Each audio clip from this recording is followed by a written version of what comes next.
السلام علیکم ورحمۃ اللہ وبرکاتہ۔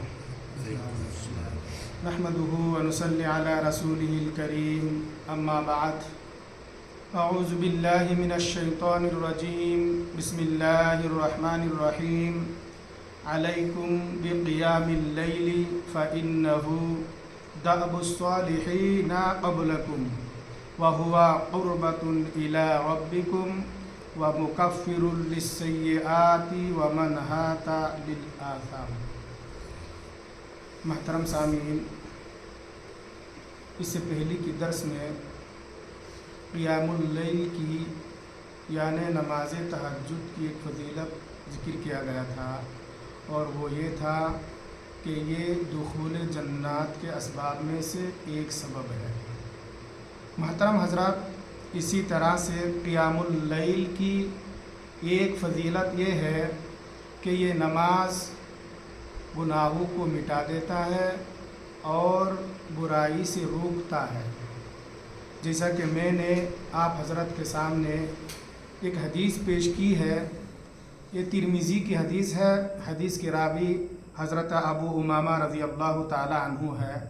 فرماتے ہیں کہ رسول اللہ صلی اللہ علیہ وسلم نے ارشاد فرمایا ہے کہ تم قیام اللیل ضرور ادا کیا کرو، کیونکہ یہ تم سے پہلے نیک لوگوں کی عادت تھی، اور اس کے ذریعے سے اللہ تبارک و تعالیٰ کا تقرب حاصل ہوتا ہے، اور یہ نماز تمہارے گناہوں کو مٹا دیتا ہے اور تمہیں برائی سے روکتا ہے۔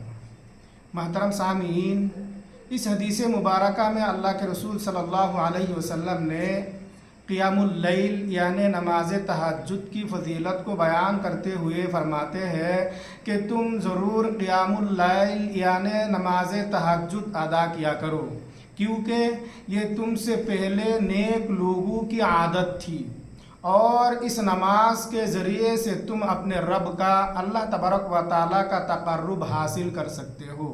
اسی طرح سے قیام اللیل یعنی نماز تہجد جو ہے تمہارے گناہوں کو مٹا دیتا ہے اور تمہیں برائی سے روکتا ہے۔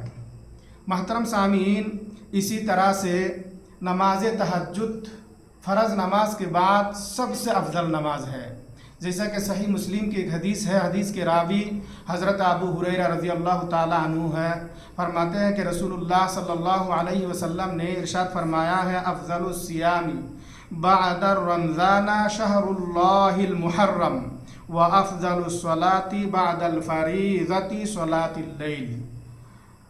اللہ کے رسول صلی اللہ علیہ وسلم فرماتے ہیں کہ رمضان کے بعد سب سے افضل روزہ محرم کی روزہ ہے، اور فرض نماز کے بعد سب سے افضل نماز قیام اللیل ہے یعنی تہجد کی نماز ہے۔ محترم سامعین، اس حدیث مبارکہ میں اللہ کے رسول صلی اللہ علیہ وسلم نے فرض نماز کے بعد سب سے افضل نماز تہجد کی نماز کو قرار دیا ہے۔ محترم حضرات، آج کے اس مختصر درس میں آپ حضرت کے سامنے دو حدیث مبارکہ پیش کی گئی ہے۔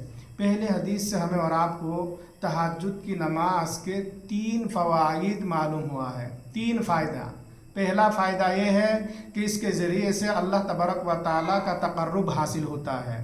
دوسرا فائدہ یہ ہے کہ یہ نماز گناہوں کو مٹا دیتا ہے۔ تیسرا فائدہ یہ ہے کہ یہ نماز لوگوں کو برے کاموں سے روکتا ہے۔ اسی طرح سے دوسری حدیث سے ہمیں اور آپ کو جو بات معلوم ہوا ہے وہ یہ ہے کہ تہجد کی نماز فرض نماز کے بعد سب سے افضل نماز ہے۔ لہٰذا ہمیں اور آپ کو چاہیے کہ ہم فرائض کے ساتھ ساتھ تہجد کی نماز کی خصوصی اہتمام کریں۔ اللہ تبارک و تعالیٰ سے دعا ہے کہ اللہ تعالیٰ ہم تمام کو فرائض کے ساتھ ساتھ خصوصی طور پر قیام اللیل کی اہتمام کرنے کی توفیق عطا فرمائے۔ اللہم آمین یا رب العالمین۔